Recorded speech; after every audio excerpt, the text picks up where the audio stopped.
I stood in my parents' living room holding a gift no one would take from my hands. My sister Becca laughed from the couch. "We already opened presents, Emma. You're 3 hours late. Again."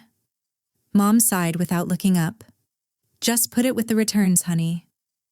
My hands were shaking, not from the cold, but from the realization that they hadn't even noticed I'd been standing outside in the driveway for 10 minutes, trying to work up the courage to walk in. "My name's Emma. I'm 27 years old, and I've spent most of my life being invisible. I work as a children's librarian in a small town. The pay's not great, but I love it. I love the kids who come in every week, asking for the next book in their favorite series. I love the quiet moments shelving returns. I love story time on Thursday afternoons when parents sit cross-legged on the floor and their toddlers stare up at me like I'm magic. But my family? They've never seen it that way. Growing up, I was always the quiet one. My older sister Becca was the star. Beauty queen, married at 23, 2 kids before she turned 26. Picture-perfect Instagram life with the white picket fence and the husband who coaches Little League. I tried to fit their mold. I really did. But I was never flashy enough, never bold enough, never enough. My parents constantly compared us. "Why can't you be more like your sister?" became the soundtrack of my childhood. So I poured myself into my work, into kids' literacy programs, into writing, something my family called a cute hobby. I wasn't flashy, didn't have the big house or the highlight reel life, but I had something they'd never seen coming. If you've ever been pushed aside by family, subscribe right now and tell me where you're watching from. Because this story gets worse before it gets better. I arrived at my parents' house that Christmas afternoon at 4 p.m. sharp. That's the time Mom texted me. I even screenshotted it to make sure I wasn't misremembering. But when I walked through the front door, I found the entire family finishing dessert. They'd eaten at 1. Dad looked up from his pie, confused. "Oh, Emma, didn't your mom tell you we moved it up?" Mom waved it off, not even meeting my eyes. "I thought I texted you, sweetie. Becca needed to get the kids home early." Becca smirked from the couch, scrolling her phone. "You're always late anyway, Em. We figured you wouldn't mind." I looked at the dining table. It was already cleared. Leftovers packed neatly into containers stacked by Becca's purse. My seat, the one I'd sat in every Christmas since I was a kid, was gone. They'd removed the chair. There were only enough seats for everyone else. I tried to laugh it off. "It's fine. I'll just grab a plate from the kitchen." Mom barely glanced at me. "Oh, Becca already took the turkey, but there's some salad left, I think." The kids ran past me chasing a new toy. Nobody offered to make space. Nobody asked if I was okay. I sat alone in the kitchen on a bar stool, eating cold mashed potatoes and wilted greens, while I listened to my family laughing in the living room.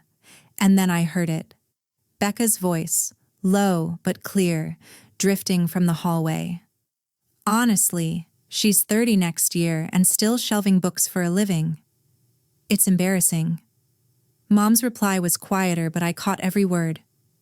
"I know. I just don't bring it up anymore." My throat went tight. This wasn't new, but today it stung differently, because I'd actually thought this Christmas might be different.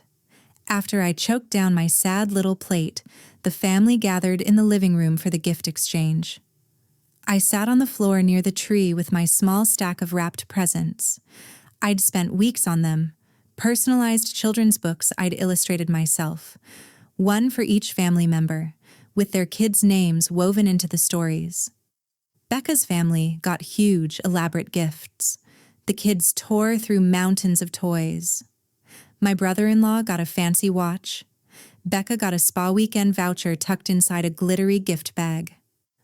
When I handed out my gifts, Becca barely glanced at hers. "Oh, how sweet," she said flatly. "Another book."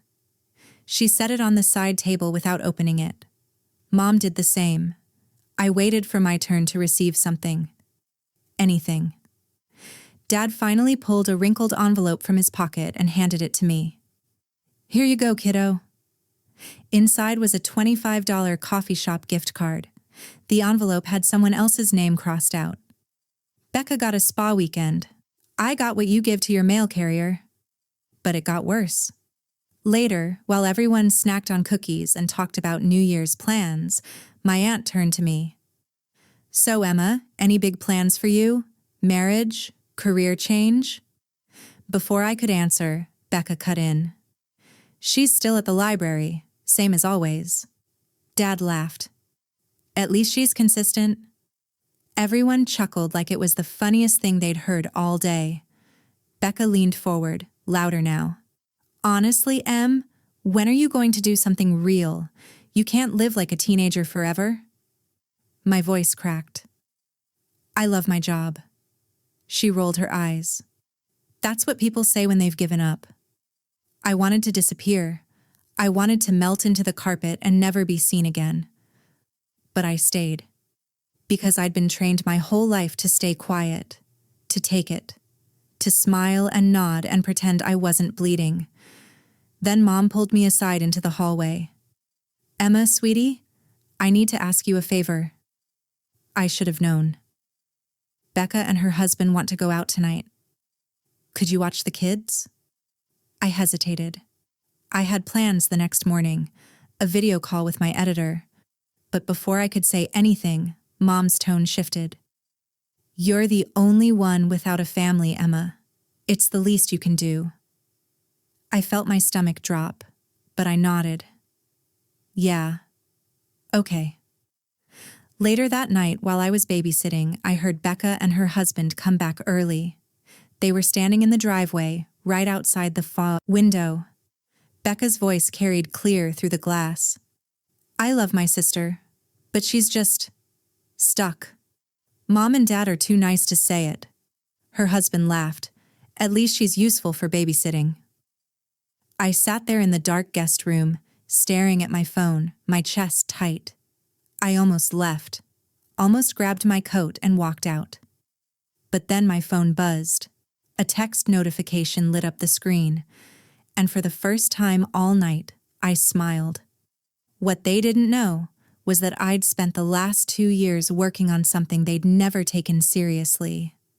I'd been writing a middle-grade novel in my spare time, quietly, before work, during lunch breaks, late at night when I couldn't sleep. I'd submitted it to agents on a whim, got rejected. A lot. But I kept going. 6 months ago, I got the call. A publisher wanted my book. I signed a 3-book deal. The advance wasn't life-changing money, but it was real. More than I'd ever made in a single year at the library. And my debut novel?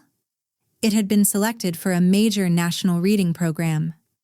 It was set to release in January. Just weeks away. Early reviews called it heartfelt, magical, a future classic. I hadn't told my family yet. I'd wanted to wait until it was real, until I had the finished book in my hands. I'd also been invited to keynote a national literacy conference, something I'd dreamed about since college. The text I'd just received? My editor.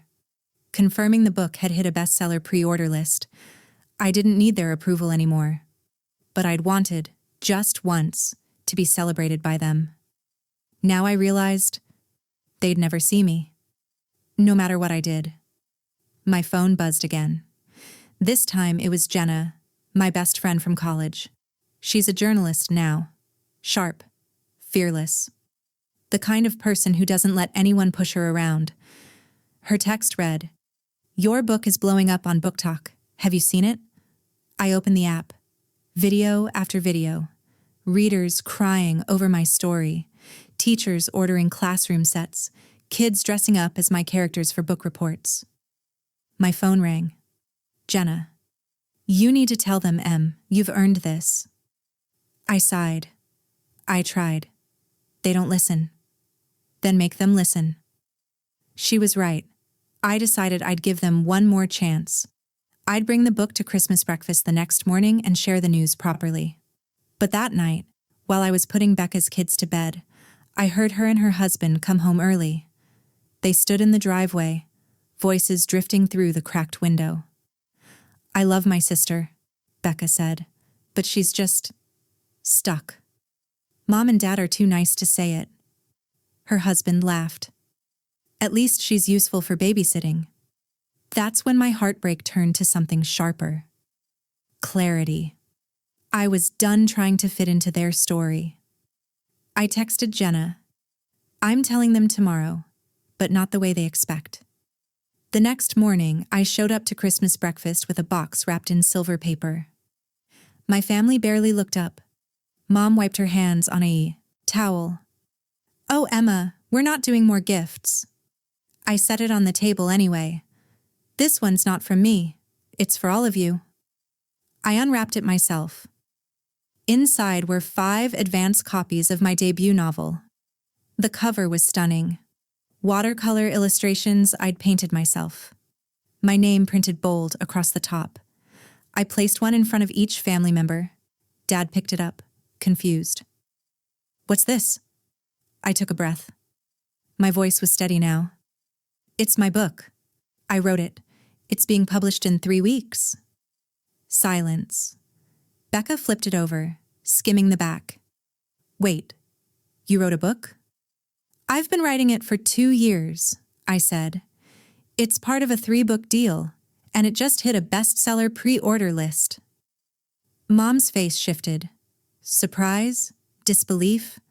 Something like pride trying to break through. I kept going. "I also illustrated the covers for the series, and I've been invited to keynote a national literacy conference next month." Dad stammered. "Why didn't you tell us?" My voice didn't waver. "I tried, but every time I mentioned my writing, you called it a hobby. Every time I talked about my work, you made it sound like I was wasting my life." Becca's face flushed. "We were just joking, Emma."